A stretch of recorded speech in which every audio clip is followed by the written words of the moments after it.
football. Yeah, you are. Welcome back. Off the ball. It's still Club Brugge 1, Manchester United 1 in the first leg of the last 32. Bruges more or less on the attack for much of the second half, having gone 1-0 up. But Manchester United seemingly fairly comfortable at the moment, and we will talk a little bit about this more as the game develops. And we'll also talk with John Giles about Liverpool's task after losing 1-0 to Atletico Madrid on Tuesday night. But first of all, with John, I'm going to discuss the deaths during the week of Harry Gregg, because a genuine hero not only of sport but of life in terms of what he did. How are you getting on, John? Okay, Johnny. Yeah, this death was obviously for, I suppose, for a guy who played so long ago, the reaction of the press, and there was so much about it. And the more I read about him, I suppose when he did pass, 87 years of age, was an absolute hero, really, and not only that, but a really self-effacing hero. Yeah, well, it all stems back to the Munich air disaster, Johnny, where he was a hero on the pitch. But he was a huge hero at that particular time. You know, when the plane crashed, he found himself outside the aircraft and went back in again to pull a few people to safety. And you know, that took a bit of doing, because there was a lot of the plane was on fire and it was very, very dangerous. And that's what he did. So he'd be very well known, and I think a lot of the publicity would be because of the Munich air disaster when it was 1958. So he was a hero on the pitch, and probably a bigger hero off the pitch, Johnny.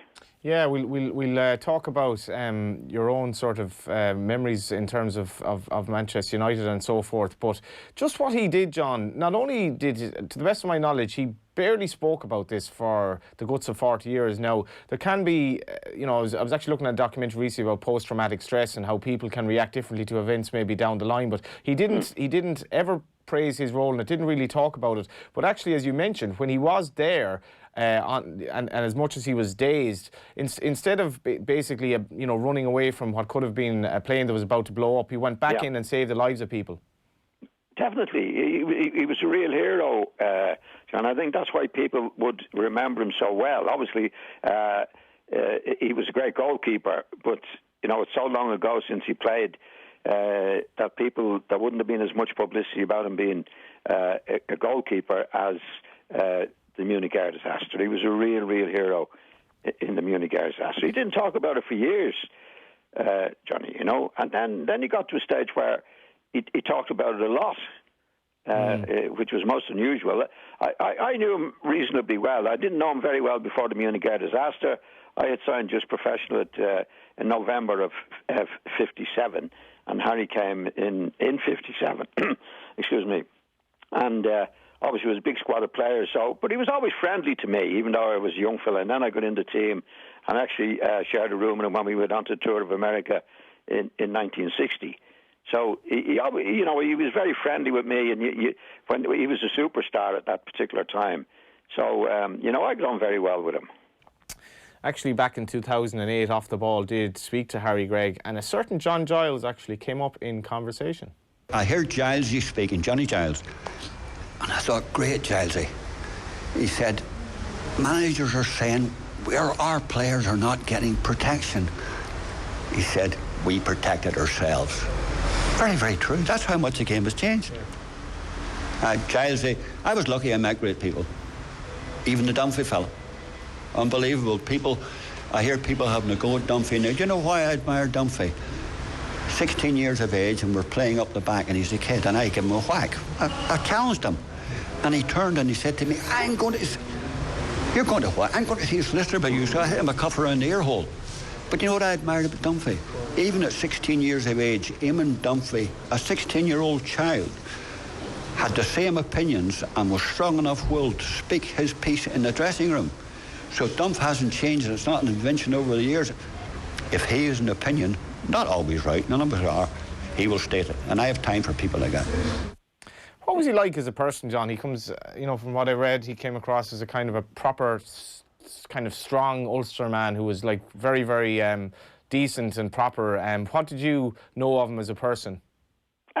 was just a good person, Johnny. You know, whether he was an Ulster man or whether he wasn't, it never came into the conversation in any way that I knew him. He just was what he was.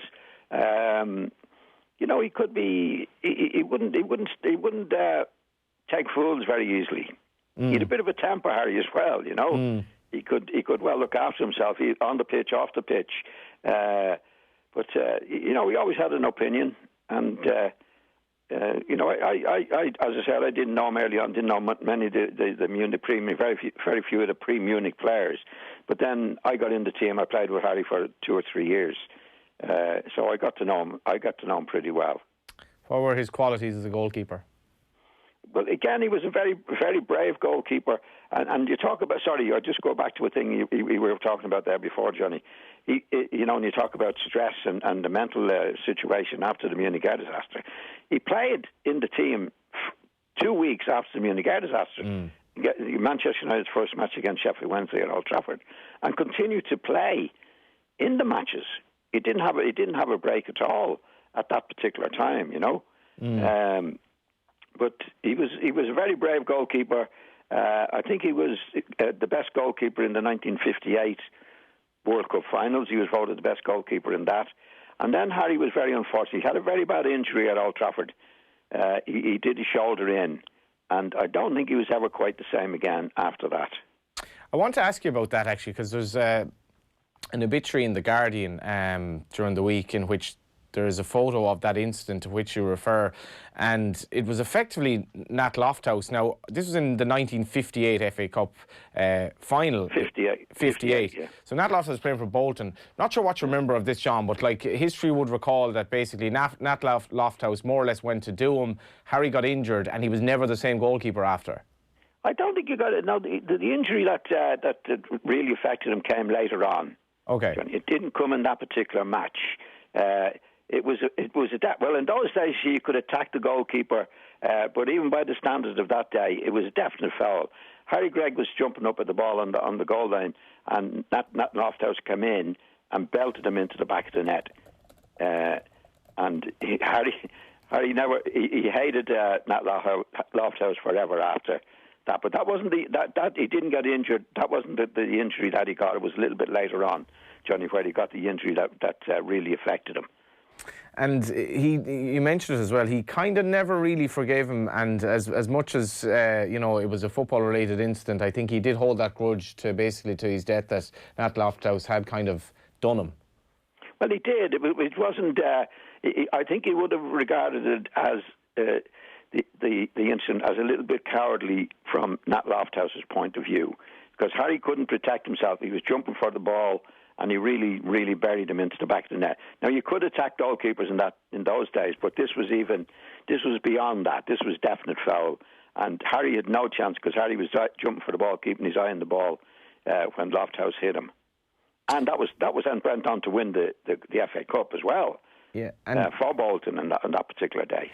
Did you speak personally to him yourself later in life about Munich? No, he wasn't. Well, I left in '63, and Harry wasn't talking about Munich at that particular time. Now, I roomed with him. We were on a tour of America in 1960, and I was rooming with Harry. I spent a lot of time with him, but Munich wasn't on the agenda at all.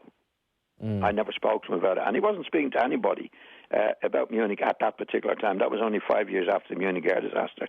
It was a few years after that that Harry opened up about the Munich air disaster.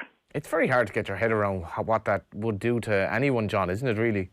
Oh, it was terrible. I mean, Harry wasn't in the club long at that particular time. That was in February. I think he joined the club around October, November, something like that. And obviously, in football, it doesn't take you long to get to know players, and they were a close-knit bunch. Those particular lads just before the Munich air disaster, and you know, you had Bobby Charlton and a lot of players died in the disaster, as we know, and Harry was part of that. So I mean, how he did it mentally to get out of the disaster, do what he did, and then play against Sheffield Wednesday within 2 weeks. It was incredible, really. It showed you the courage that he had, and the physical courage to go back into the plane, and physical courage on the pitch as well as a goalkeeper. All the top goalkeepers had to be courageous, and Harry was very, very courageous.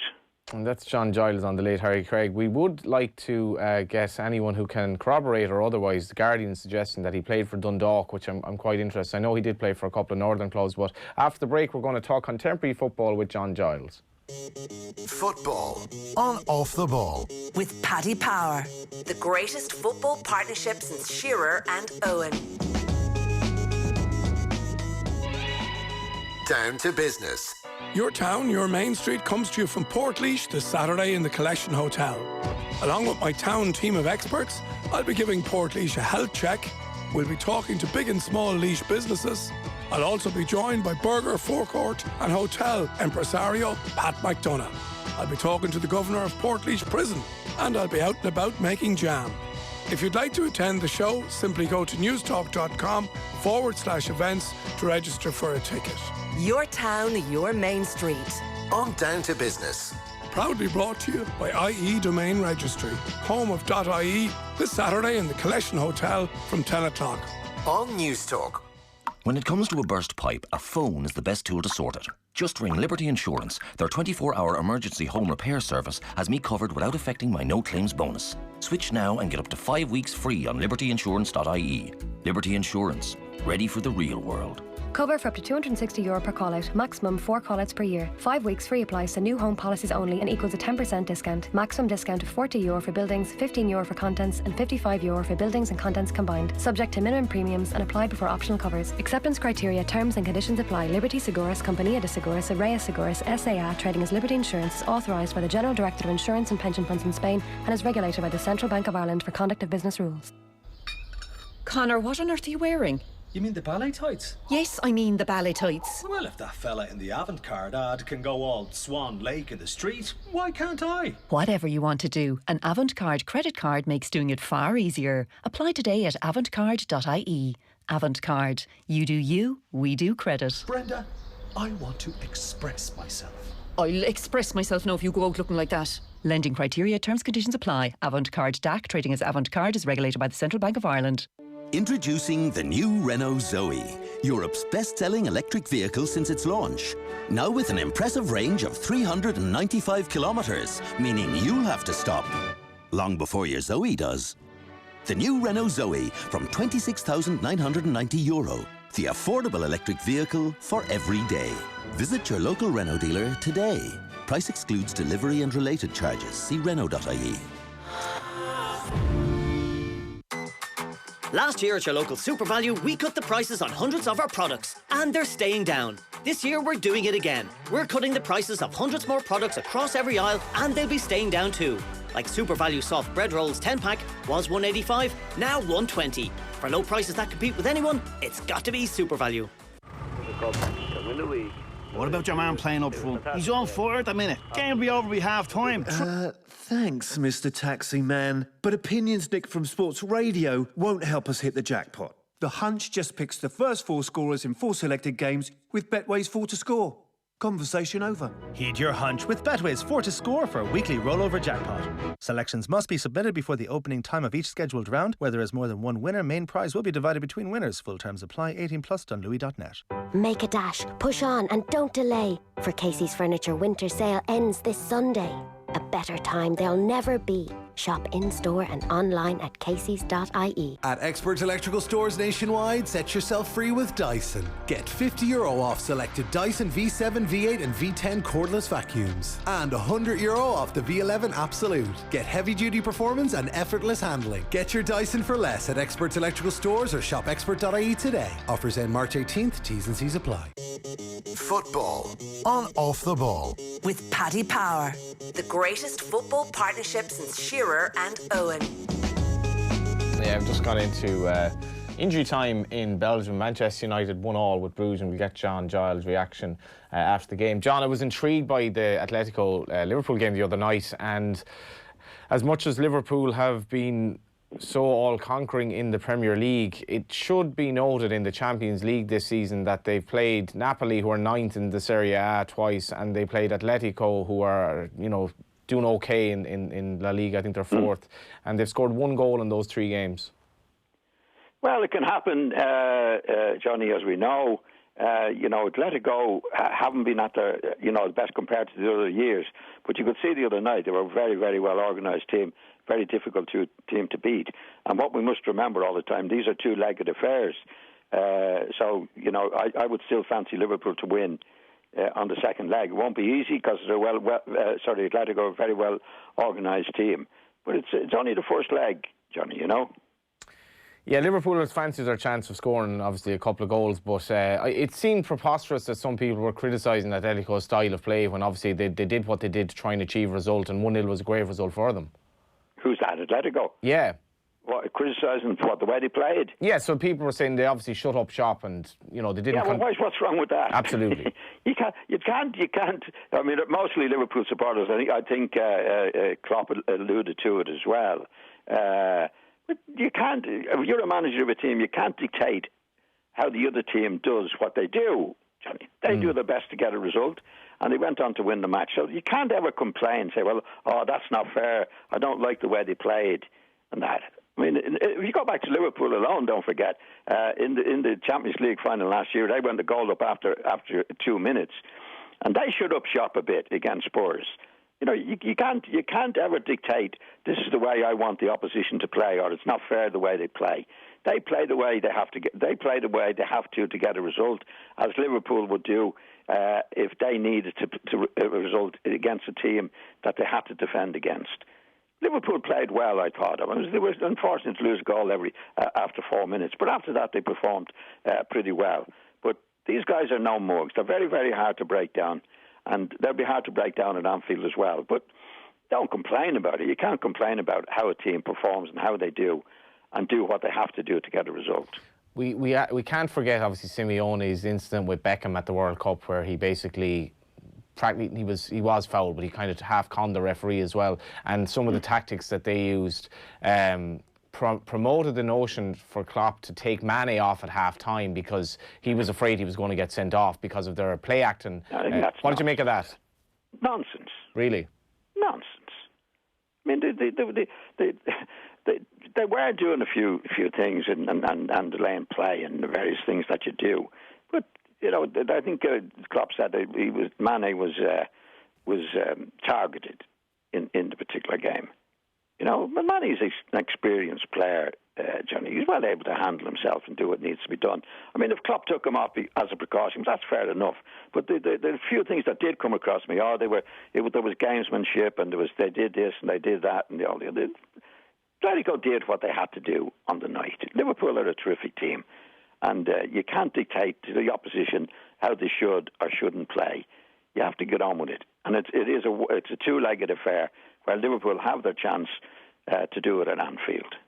Yeah, Liverpool are still marginal favourites, right? But if they did happen to get knocked out, right, you'd have to say the gamble that Klopp took, taking off arguably their most dangerous forward to bring on Origi, if that does kind of tend to be pivotal in the 2-legged tie, would you not have to say, well, you took a gamble here, Jurgen, and it didn't really pay off? Well, he's taken loads of gambles over the last few weeks, putting players on. He put Origi on. There's no mug. I wouldn't blame him at all. He did what he had to do on the night. You're playing against a team on the night who are very, very good at what they do. Johnny, they defend well. They don't make it easy for you. They won't make it easy at Anfield. And you have to go with that. Now, Liverpool don't have any divine right, same as any other team, to win any particular match at any time. You have to go out and do it. And they have a second chance to pull it back at Anfield. That's what this Champions League is all about. But you couldn't look back and say, if Liverpool win it, that Klopp slipped up by taking Mane off. Not at all. I mean, he took him off to protect him by being sent off. I don't agree with that either. I don't think they targeted Mane. It was just that type of game, where they're the type of team, a very physical team that gets stuck into everybody. The critical aspect, that's it's all part of the game, John. You can't say, I don't agree with the way you did this, you did that. They have the way to do it. Liverpool have their own way of doing it.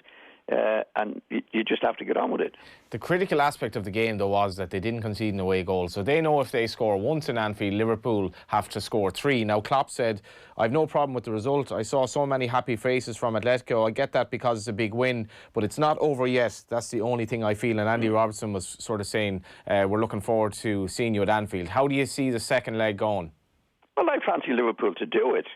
And again, with Atletico, whether it's Klopp or Robertson, aren't they entitled to celebrate? They've won at home. You know, they celebrate. Don't Liverpool celebrate when they win at home? Don't all teams celebrate when at home? This is a bit of nonsense, really, Johnny, to be honest. They have a job to do, and I think Liverpool will do it on the night. And there'll be no talk whatsoever about the match last night. You know, Atletico did well. Liverpool are a very good team. They set out to win the match in the manner in which they felt best to do it, and they did it. So there's no good whinging about it, and there's a little bit of whinge in it, I think, from Liverpool's point of view. I think Liverpool will come good in the second leg. Just got a text in here from Patrick, John. Johnny, I'm sure John fondly remembers Jimmy Conway, Bows and Fulham. He passed away last Friday, played for Bows, then went across the water to Fulham and Man City, played and coached the US and earned 20 caps for the Republic. Might have played alongside Giles in midfield. Yeah, he used to play mostly on the right wing, Jimmy. Yeah, Jimmy was a very good player. I think he hasn't been well for a long time, Johnny, from what I can... so condolences to the family. He played for my old team in Dublin, Stella Maris. Wow. He went from there to Fulham. And then he went, as you say, to Manchester City, and he got 20 caps. Yeah, Jimmy was a very, very good player. He's been a long time in America and hasn't been well for quite a while, I gather. And just getting back to the Liverpool Atletico game, if Liverpool did happen to be knocked out and they go out at what really is a premature stage of the Champions League, and a lot of people are saying they're the best Premier League team of all time, how much does that damage, I don't know, the legacy or the reputation of the Liverpool team if they've coast to their first league title in 30 years but are knocked out in the last 16 of the Champions League?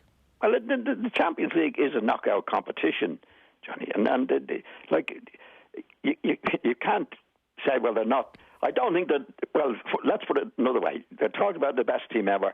I don't believe in the best team ever. What about the old Liverpool team and the Manchester United team? They've made the groundwork to be one of the best teams ever, and they still have to do it. I think they're a terrific team, and I think they will go on to be a great team. But there's too much of the greatest team ever about not just Liverpool, but most teams. They still have to do it, as Manchester United did and the great Liverpool teams of the past. But if they're knocked out, they're knocked out. It's a knockout competition, Johnny. It's not like... You see, last year, I think, when Liverpool won the league, people were saying, won the Champions League. Well, now they have to win the league, which is... I think the league is harder to win, to be quite honest, than the Champions League, because you're playing 38 matches. It's not a knockout competition. You have to be good week in and week out, which Liverpool were last year. And that was a great race because Manchester City had to really do their stuff. It was a great race in the Premiership last year. Before we go back to the Champions League, Spurs got to the final. Liverpool they lost a few matches on the way to the final in the Champions League. It was extraordinary the way it worked out. Before we finish up, what did you make of Manchester United tonight? A 1-1 draw in Bruges. They were okay, no more than okay, Johnny. To be honest, you know they lost the goal early on. Bruges, I was surprised at how good they were, and I think it finished the draw, didn't it? It did 1-1, yeah. Yeah, well, Bruges were good. They were better than I expected them to be, and United were just okay. How do you see it working out at Man United?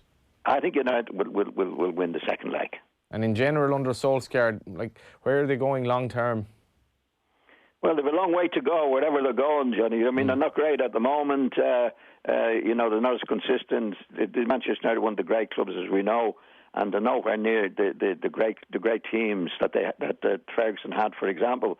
There's a lot of work to be done, and there's a long way for them to go. And how important is it for them to get Champions League football next season? Because at the moment they're 7th place, 38 points, 3 off Chelsea in 4th. Yeah, they've got a chance of doing it. Chelsea are not consistent at the moment. Spurs are not consistent at the moment. there's a possibility of do it.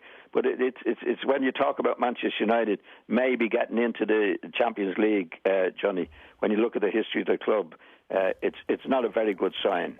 You know, you would expect Manchester United to be there, and they're not there at the moment. Let's put it that way. And just before we conclude, the Troy Parrott situation at Tottenham, obviously, you know, they've had a bit of a crisis with their strikers and all that, and coming to a critical juncture in the season for Spurs. Do you defend Mourinho on his treatment of Parrott and that he just says he's essentially not ready at 18 years of age?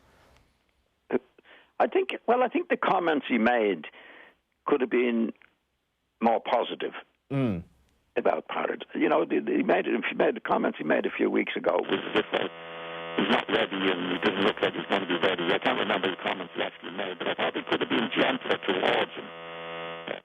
We're going to have to cut John off there. We hopefully talk to him when his line's better. Interesting point he did make about Mourinho there, in that maybe he's not going to be playing Parrott, but at the same time, man management and all that, you're dealing with a kid who was only 17 up until quite recently. I guess you have to think about a bit of positive man management and send out a positive message with regard to, I suppose, your relationship with the player and your thoughts about him for the future. Wherever Troy Parrott ends up, we shall see. Up next, we have Brian O'Driscoll. We will have more John Giles later on. Join that conversation on Facebook and Twitter. Did you lose deposits when buying an off-plan property in Spain or Balearic Islands? Developer went bankrupt, property never completed? All is not lost. You can reclaim lost deposits through off-plan property deposit refunds. No win, no fee. Come see us at the Carlton Hotel Blanchardstown on Friday 21st and Saturday 22nd of February from 10:30 till 7 and Sunday February 23rd from 10:30 to 4 p.m. For event information, go to oppdr.com or contact the Carlton Hotel Blanchardstown. House. Digs. Gaff. Pad. Home. However you say it, we all deserve a place to call home. I'm Ciara from Harvey Norman Waterford. With our customer support since 2018, we have raised over €350,000 for Peter McVerry Trust. This February, we're fundraising to reach an overall total of €450,000. All money raised will help those experiencing homelessness. Attend our fundraising events in store or go to harveynorman.ie and help us reach our goal. Go! At Guaranteed Irish, we believe enterprise is at the heart of thriving communities. Like LIA, a professional association that's been supporting and developing those working in financial services in Ireland for over 40 years. Offering a wide range of education services, including the QFA course, LIA serves a membership community of over 14,000 financial service professionals. Take your career to the next level at lia.ie. Guaranteed Irish welcomes companies that are altogether better choices for our communities, so look out for it. GuaranteedIrish.ie. Altogether better. Over 2 centuries, one family business in Dublin has earned a name for excellence in funeral care. Every day they continue to work hard to retain that good name. The name is Fannigans. Dubliners trust Fannigans to take care of them on their final journey with empathy, compassion and dignity. And Fannigans never forget whose journey it is. In over 200 years, some things don't change. Fannigans, when your thoughts are with them, ours are with you. The Fannigan Group includes Carnegie's, Kirwins and Nichols. At Centra, we have great offers in store, like Nutella 400 gram, only €2. Kenco Instant Smooth or Rich Coffee 100 gram, half price now $2.47 each. And our mega deal until Sunday, Centra whole chicken 1.9 kilo, half price now €3.50. Centra, live every day. There's a holiday for everyone at Sunway, with great value deals to hundreds of destinations and peace of mind protection from one of Ireland's most trusted holiday companies. What are you waiting for? Sunway, your holiday, your way. Visit sunway.ie or contact your local travel agent. Love the skin you're in. At the Laser and Skin Clinics, our team is here to help. Call now to book your free skin consultation at any of our Laser and Skin Clinics in Dublin, Mullingar and Athlone. Book before February 28th and get 25% off injectable treatments. I'm coming out. I want the waltzing. T's and C's apply. Visit laserandskin.ie. Love your skin. Across Ireland. This is the IMRO Radio Awards Station of the Year. This is News Talk. Good evening, I'm Sarah Jane Tobin. After 4 votes, no one has been elected Taoiseach at the first sitting of the new Dáil. Leo Varadkar, Micheál Martin, Mary Lou MacDonald and Eamon